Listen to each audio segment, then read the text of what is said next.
I just went to the Senate floor to ask my colleagues to agree on something so simple: to protect children, school children, from getting diseases like measles and the mumps and hepatitis. Washington Republicans blocked my resolution from happening. I don't know what they're thinking, but watch what happens. Earlier this month, Florida announced it was rolling back a long-standing vaccine requirement. Long-standing vaccine requirements for schools, requirements that have prevented the death of more than 1 million children in the last 30 years alone. As my dad used to say, when you don't have your health, you don't have anything. And these extreme policies will lead people to die as a result.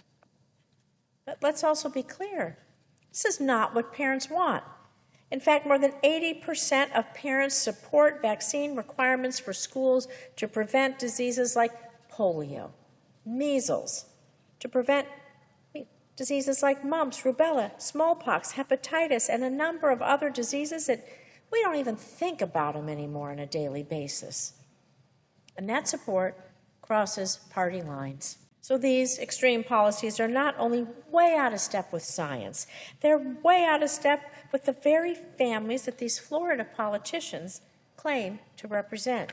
Washington Republicans cannot and should not stay silent while extremists in Washington and in Florida are trying to make it more likely that children won't receive critical vaccines.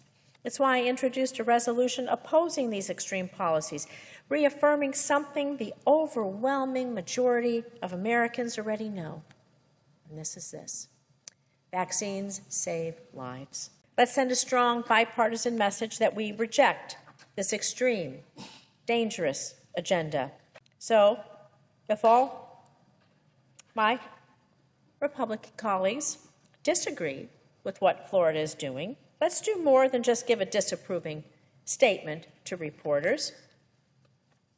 They have something they can do about it. I'm going to give them the opportunity, Washington Republicans, to do something to protect our kids. So let's pass my resolution by unanimous consent right now to protect the children of the United States. Is there objection? Let me say to my colleague from Nevada that neither one of us represent Florida. I object.